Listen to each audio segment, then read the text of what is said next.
5 ఏళ్ళు ముఖ్యమంత్రిగా ఉండి రాజధానిలో ఒక్క పర్మనెంట్ బిల్డింగ్ కూడా కట్టలేదు. కానీ ఇంకొక 5 ఏళ్ళు ఈయనకు అధికారం ఇస్తేట అమరావతిని అమెరికా చేస్తాడట, శ్రీకాకుళాన్ని హైదరాబాద్ చేస్తాడట, మన చెవులో పూలు పెడతాడట, మన చెవులో క్యాబేజీలు కూడా పెడతాడట. గత ఎన్నికల్లో ఏమో బీజేపీతో పొత్తు అన్నాడు, ఈ ఎన్నికల్లో ఏమో కాంగ్రెస్ తో పొత్తు అంటున్నాడు. చంద్రబాబు గారిది రోజుకొక మాట, పూటకొక వేషం. చంద్రబాబు గారిది 2 నాలుకల ధోరణి. అందుకే ఇలా ఇలా ఇలా ఇలా ఇలా ఇలా అంటూ ఉంటాడు. నాకు 2 నాలుకలున్నాయి అని చెప్పటం అన్నమాట. ఇన్నేళ్ళు మనకు అర్థం కాలేదు కదా. ఇలా ఇలా ఇలా ఇలా అంటే నాకు 2 నాలుకలున్నాయని చంద్రబాబు గారు చెప్పుకుంటూ తిరుగుతున్నారన్నమాట. నాన్న చెప్పేవాడు చంద్రబాబు గారి నెత్తి మీద ఒక శాపం ఉందట. చంద్రబాబు గారి నెత్తి మీద ఒక శాపం ఉందట. ఏ రోజైతే చంద్రబాబు గారు ఒక్క నిజం చెప్తారో, ఏ రోజైతే చంద్రబాబు గారు ఒక్క నిజం చెప్తారో ఆ రోజు చంద్రబాబు గారి తల 1000 ముక్కలైపోతుందట. అందుకే చంద్రబాబు గారు ఎప్పుడూ నిజం మాట్లాడరు, గుర్తుపెట్టుకోండి. అందుకనే చంద్రబాబు గారు ఎప్పుడూ నిజం చెప్పరు. ఇప్పుడు చంద్రబాబు గారు కొత్తగా జగన్మోహన్ రెడ్డి గారికి పౌరుషం ఉందా, జగన్మోహన్ రెడ్డి గారు కేసీఆర్ తో కలిశారు అని పెద్ద పెద్ద మాటలు, పౌరుషం గురించి, రోషం గురించి, ఆయనకు సూట్ అవ్వని మాటలు మాట్లాడుతున్నారు. నిజానికి ఇదే కేసీఆర్ తో పొత్తు పెట్టుకోవడానికి చంద్రబాబు గారు చేయని ప్రయత్నం లేదు. ఆఖరికి హరికృష్ణ గారి మృతదేహం పక్కనుంది అన్న ఇంగితం కూడా లేకుండా ఇదే కేసీఆర్ తో పొత్తు పెట్టుకోవాలని చూశాడు. అప్పుడేమైంది చంద్రబాబు గారి పౌరుషం? సింహము సింగిల్ గానే వస్తుంది.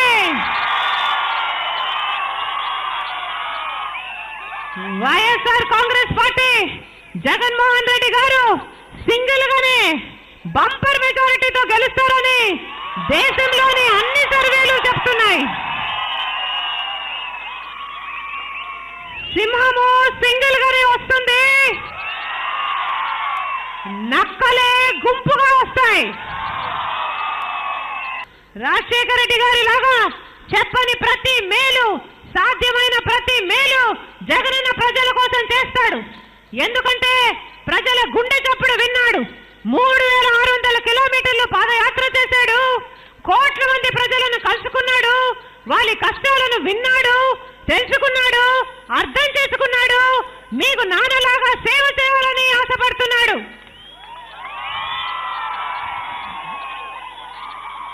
ఉప్పల రాంప్రసాద్ అన్న గారిని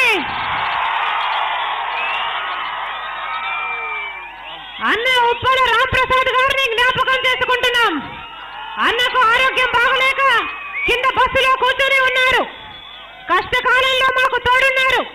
అన్నకు ఎప్పటికీ అన్యాయం చేయం. రాము చేసిన కష్టాన్ని కూడా మేము గుర్తించాం. రాము మా తమ్ముడు,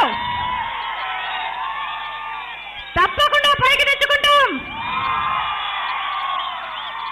ఉప్పల రాంప్రసాద్ అన్న గారు మాకు చాలా సన్నిహితుడు.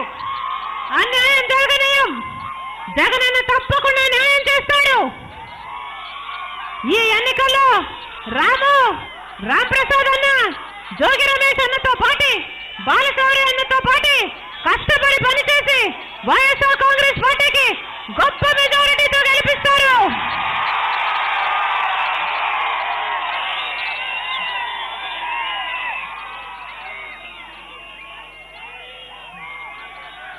పదకొండవ తేదీ ఎన్నికలున్నాయి.